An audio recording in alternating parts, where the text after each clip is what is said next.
Afternoon, guys. Today I am talking about tense rule part 5. Part 5 क्योंकि अभी तक आप लोगों ने जो क्लास देखी वो पार्ट 4 तक देखी। टेंस रूल को आप कंटिन्यू करते हुए पार्ट 5 पे बात करेंगे आज।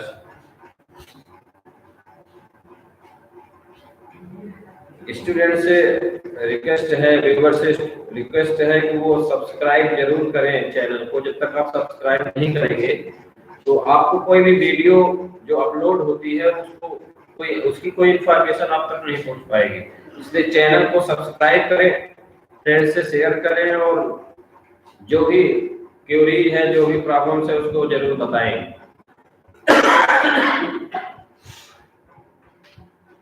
आज हम बात करेंगे टेंस में मॉडल वर्ब्स की। मॉडल वर्ब्स का रोल क्या होता है, मॉडल वर्ब्स कौन कौन से होते हैं टेंस के अंतर्गत की।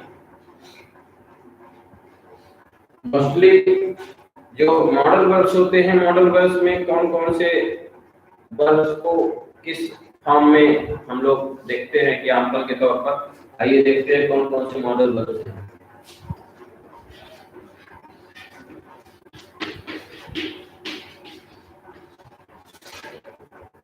मॉडल वर्ब्स का ये इंट्रोडक्टरी क्लास है, मींस आज हम इंट्रोडक्शन देंगे इसका, फिर और बेसिक के डिटेल आपको नेक्स्ट वीडियो में देंगे। मॉडल वर्ब्स होता क्या है, कैसे मॉडल वर्ब्स होते हैं।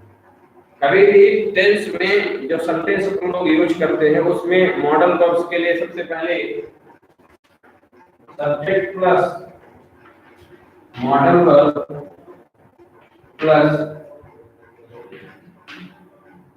Model main verb first form. Subject modal verb main verb का फर्स्ट फॉर्म, मींस जो इसमें मॉडल वर्ब के साथ मेन वर्ब जो आएगा वो फर्स्ट फॉर्म में रहेगा। कभी भी इसमें आपको आईएनजी फॉर्म या थर्ड फॉर्म ऐसा कुछ यूज नहीं करना है, इसको आपको केयर करना है, ये ध्यान रखेंगे कि कंफ्यूजन ना हो इसमें। Subject main verb means modal verb जिसको कहेंगे यहाँ पे, मेन वर्ब नहीं modal verb plus main verb का first form plus other. Rest part of the sentence after you can write main verb.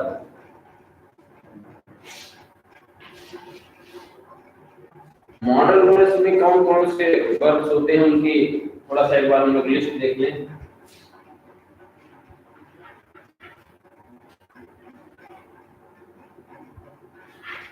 Past form दोनों होते हैं। प्रेजेंट फॉर्म में कौन कौन से मॉडल वर्ब्स आते हैं और उनका पास्ट फॉर्म क्या होता है, इसको देखते हैं। प्रेजेंट फॉर्म में इधर जो लिस्ट रहेगी वो प्रेजेंट फॉर्म की होगी, प्रेजेंट की, और इधर ये पास्ट की रहेगी। तो प्रेजेंट में टाइम होता है, इसका पास्ट फॉर्म जो होता है, पास्ट मॉडल फॉर्म कुड होता है। Could is the past form of can modal verb and second is may, might, will का could, will का पास्ट फॉर्म could। इसके बाद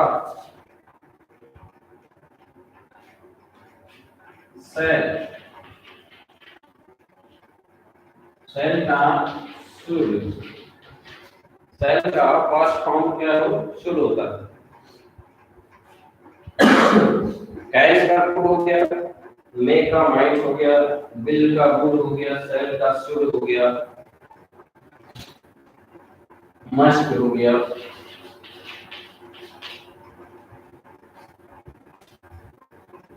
मस्ट के बाद यहाँ आपको बोर्ड में बॉटम में मैटर नहीं दिखेगा, इसलिए मैं बगल में राइट कर रहा हूँ। मस्ट के बाद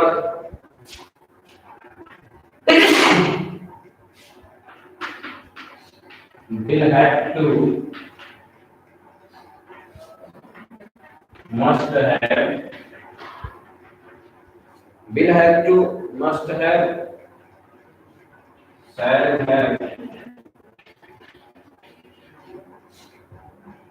have to, had, has to, had to, has to. तो भी had to, must have, shall have, had to, has to. And could, may, might, will, could, shall, should, must, और ought to, dare. तो इसका present form है ये can, may, will और शैल, must, ये past form है। इधर नेक्स्ट मॉडल वर्ब्स है will have, must have, shall have और हैव टू, हैज टू। फिर आस्क टू और डेयर, ये पूरे आपके मॉडल वर्ब की लिस्ट में आते हैं। आइए हम इनको देखते हैं एग्जांपल के थ्रू कि कैसे मॉडल वर्ब्स में यूज करते हैं। मॉडल वर्ब्स का mostly use at present time, at current time कहे तो ग्रामर के एडवांस फॉर्म में स्पोकन में मोस्टली यूज होता है। स्पोकन में मोस्टली मॉडल वर्ब्स का यूज होने लगा और राइटिंग स्किल में तो होता ही है। ओरली यदि हम स्पोकन करते कहीं पे तो इसका बहुत ज्यादा इंपॉर्टेंट होता है मॉडल वर्ब्स का।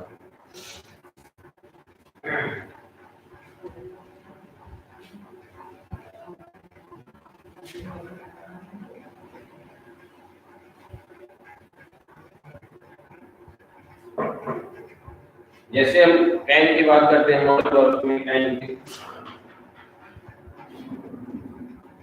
कैन को कैसे अपन लोग शो करेंगे, कैसे जानेंगे कि कहां पे यूज होता है कैन मॉडल वर्ब का। तो कैन मॉडल वर्ब का use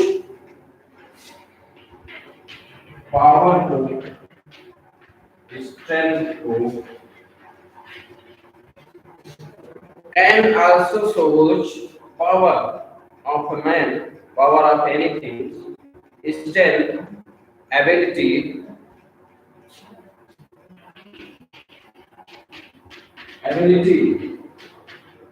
can also shows power, strength, ability. Power means मैं रात भर पढ़ सकता हूँ, मैं पूरे ग्राउंड में सबसे ज्यादा चक्कर लगा सकता हूँ, राउंड कर सकता हूँ। तो जब आप अपने कैपेसिटी को, अपने पावर को शो करना हो, बताना हो, लिख कर या बोल कर, दोनों मीडियम में, बोल कर या लिख कर, तब आप किसका यूज करेंगे? कैन मॉडल वर्ब का यूज करेंगे। तो कैसे यूज करेंगे, इनका फॉर्म क्या होगा? स्ट्रक्चर आपको पहले बता दिए, सब्जेक्ट,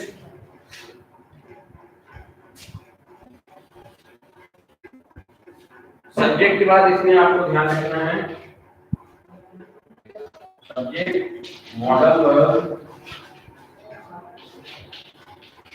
मॉडल वर्ब के बाद main verb, first form plus rest part,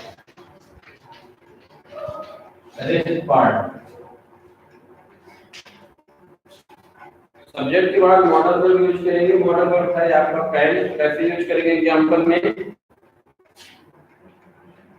I can run.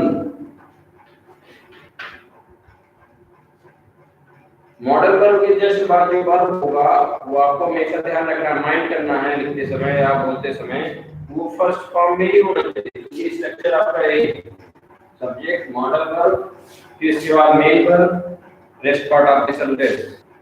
Run very fast, एक में आपको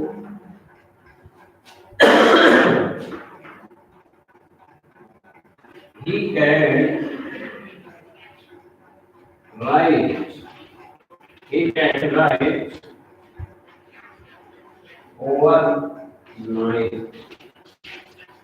overnight, he can write overnight means वो रात भर लिख सकता। तो जब कैपेबिलिटी, पावर, स्ट्रेंथ बतानी हो तो कैन का यूज करेंगे। और कैन का यूज मोस्टली इंट्रोगेटिव सेंटेंस में भी कर सकते हैं। इंट्रोगेटिव सेंटेंस मींस जब आप अपने पावर को या स्ट्रेंथ को किसी सामने वाले से शेयर करना चाहते हो तो उसको शेयर कर सकते हैं कैन हेल्पिंग वर्ब के साथ।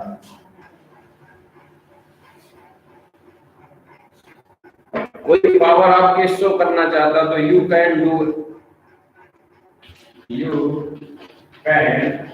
Do this work.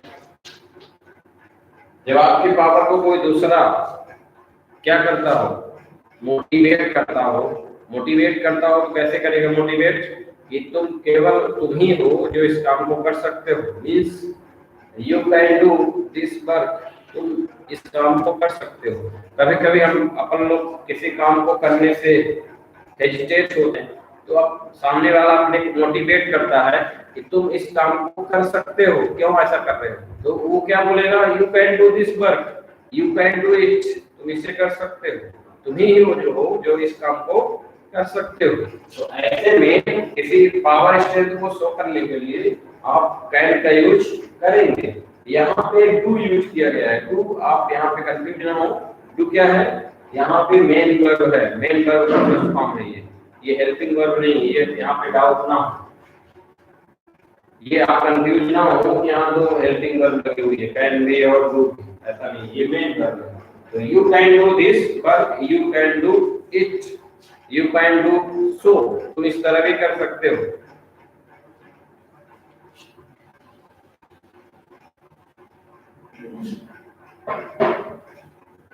Interrogative sentence में कैसे कहते हैं,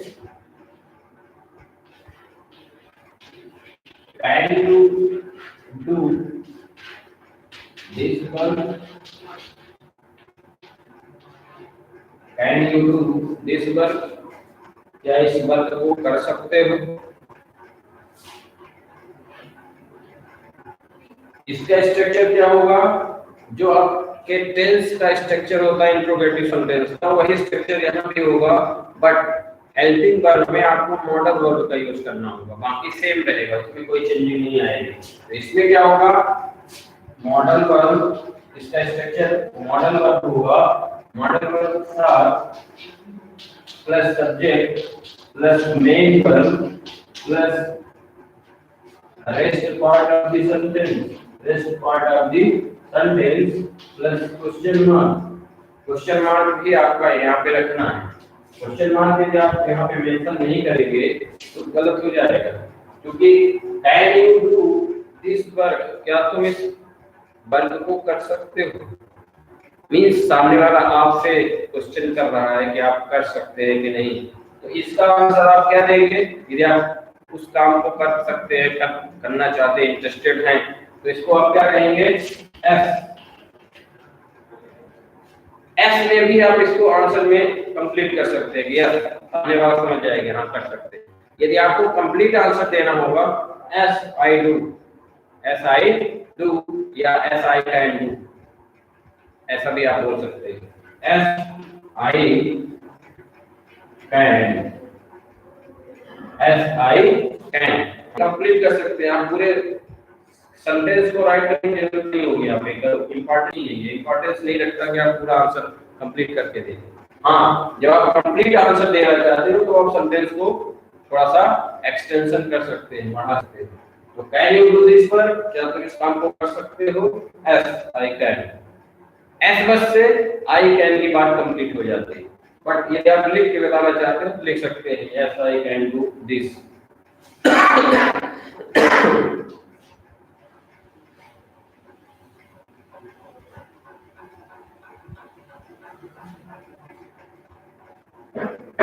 कैन में आप किसी से रिक्वेस्ट भी कर सकते हैं, रिक्वेस्टिंग वर्ड भी है, बट उतना पोलाइटली रिक्वेस्टिंग वर्ड नहीं है जितना कि में होता है, कुड होता है। कुड और में जितना पोलाइटली वर्ड होता है उतना कैन नहीं होता, बट यदि आप इसको यूज कर सकते हैं रिक्वेस्टिंग के लिए, ऐसा नहीं है। Can I take your pen, क्या मैं आपका पेन ले सकता हूँ। Can I take your bottle, क्या मैं आपका बॉटल ले सकता हूँ। Can you give me money, क्या तुम मुझे मनी दे सकते हो, some money. Can you give me some money, कुछ पैसा दे सकते हो। Can you give me for your some time, क्या आप अपना कुछ समय दे सकते हैं। तो ऐसे सेंटेंस को बताने के लिए इंट्रोगेटिव सेंटेंस में भी और रिक्वेस्टिंग में भी, दोनों में यूज कर सकते हैं। तो कैन का यूज तीनों कैटेगरी में हो गया। कैसे? अफर्मेटिव में भी हो गया, अफर्मेटिव सेंटेंस में भी हो गया, नेगेटिव में भी कर सकते हैं इसको, इंट्रोगेटिव में भी कर सकते हैं, इंट्रोगेटिव में भी कर सकते हैं। अफर्मेटिव सेंटेंस में मोस्टली कर सकते हैं, इंट्रोगेटिव में भी कर सकते हैं, नेगेटिव में बहुत रेयरली होता है, नेगेटिव में मोस्टली यूज नहीं होता, बट इन दोनों में होता है, अफर्मेटिव में और इंट्रोगेटिव में, दोनों सेंटेंस में होता है। कैन को यदि आप आंसर में यूज करते हैं तो इसमें नेगेटिव बनाने के लिए इसमें आप can plus not, can plus not को कांट भी लिख सकते हैं, कैन प्लस नॉट को कांट भी लिख सकते हैं। You can write can not, that means can, इसको आप क्या प्रोनाउंसिएट करेंगे? कांट, CAN अपॉस्ट्रोफी में यहाँ पे T यूज करेंगे, इसको आप क्या प्रोनाउंसिएट करेंगे? कांट। तो ये पूछा कोई कि can you do this work? I can't, नहीं कर सकता।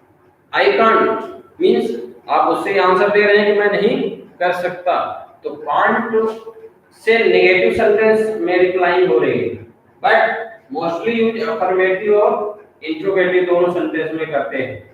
तो आपको इसमें कुछ फैक्ट्स बस इतने याद रखना, कैपेबिलिटी, एबिलिटी, पावर और रिक्वेस्टिंग एज इंट्रोगेटिव सेंटेंस में भी कर सकते हैं कैन। इसके बाद चूंकि जो कैन की मीनिंग होती है, वर्ड की जो मीनिंग, कैन वर्ड की जो मीनिंग है वो क्या है? सकने से होती है, सकता, सकता या सकना। तो कैन की जो मीनिंग हो गई वो सकता या सकना होती है। मैं ये काम कर सकता हूँ, मैं ये काम कर सकता हूँ या करूंगा। तो इसमें जो आप बोलेंगे तो ये ध्यान रखना, इसकी मीनिंग ये होती है। इसके बाद में सेकंड है शुड। शुड को कैसे यूज करेंगे? शुड मोस्टली यूज होता है क्योंकि इसमें शुड में क्या है? चाहिए, शुड की जो मीनिंग होती चाहिए, जैसे आपको समय पे चैनल को सब्सक्राइब करना चाहिए, समय पर आपको वीडियो लाइव वॉच करनी चाहिए। समय पर वीडियो लाइव वॉच करने से क्या इंपॉर्टेंस होगा कि जो आपकी प्रॉब्लम्स होगी तुरंत की, वो तुरंत आप उसको थ्योरी के रूप में देख सकते हैं। इसमें सबसे मोस्ट यही है कि इस वर्ड की मीनिंग क्या है? शुड की चाहिए, आपको समय का पालन करना चाहिए। इसका स्ट्रक्चर सेम होगा जैसे कैन का था, subject plus main verb, model verb plus main verb. इस स्ट्रक्चर से चलेंगे। इसमें तुम्हें समय का ध्यान रखना चाहिए। इसमें आप कैसे ट्रांसलेट करेंगे? तुम्हें समय का ध्यान रखना चाहिए। यू शुड, यू सब्जेक्ट हो गया यू, तुम्हें यू शुड। शुड क्यों हो गया? क्योंकि यहाँ चाहिए वर्ड है, चाहिए के लिए क्या यूज होता है? शुड होता है। तो यू शुड, इसका ध्यान रखना चाहिए, समय का ध्यान रखना चाहिए। तो समय का ध्यान रखना चाहिए, care of time, you should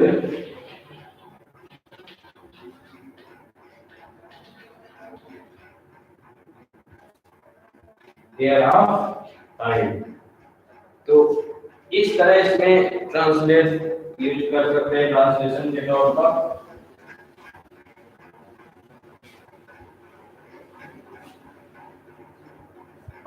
students को कॉलेज स्कूल रफ पेन के साथ जाना चाहिए। रफ पेन के साथ जाना चाहिए मीन्स उस वर्क को आपको करना चाहिए। जब उस वर्क किसी भी पर्टिकुलर वर्क पे एम्फेसाइज किया जाए और स्ट्रेस किया जाए तो उसको इंडिकेट करने के लिए कौन सा मॉडल वर्ब है, शुड है। तो इस तरह से शुड को अपन एम्फेसाइज कर सकते हैं through their example. You should maintain your discipline. You should maintain your discipline. Means आपको डिसिप्लिन को मेंटेन करना चाहिए। You should maintain your time. आपको समय का मेंटेन करना चाहिए, समय को मैनेज करना चाहिए। You should manage your time. How to do anything. किसी भी वर्क को कैसे करना है ये आपको मेंटेन करना चाहिए। You should follow your elders. अपने elders को फॉलो करना चाहिए। You should follow your iconic personality. You should follow your iconic personality. यदि आप किसी को आइकॉन समझते हैं, अपना इंस्पिरेशनल पर्सनालिटी समझते हैं, जिससे आप इंस्पायर्ड होते हैं, उसको फॉलो करना चाहिए, उसको सुनना चाहिए, देखना चाहिए, उनके थॉट्स को पढ़ना चाहिए, उनके इमेजिनेशन को देखना चाहिए, उनके लाइफ स्टाइल को देखना चाहिए। जब आप उनको बात करते हैं, उनको फॉलो करते हैं, तो उस राइट वे में आप धीरे धीरे काम करने लगते हैं। जब तक आप उनको फॉलो नहीं करेंगे तो काम नहीं कर पाएंगे। इसलिए आई होप कैन और शुड आपको समझ में आया होगा। मैं इस मॉडल वर्ब के और कुछ डेप्थ ट्रिक्स के साथ नेक्स्ट वीडियो में मिलूंगा। आज मैं कुछ इन्फ्लुएंजा से ग्रसित हूँ, इसलिए मैं क्लास को भी आगे कंटिन्यू नहीं कर पाऊंगा। So sorry for that kind of condition, but I hope आपको ये समझ में आया होगा जो वीडियो आज दी गई आपको। और नेक्स्ट वीडियो के साथ मॉडल वर्ब्स में और बहुत सारे टिप्स के साथ आपको मिलूंगा। Okay, take care, thanks.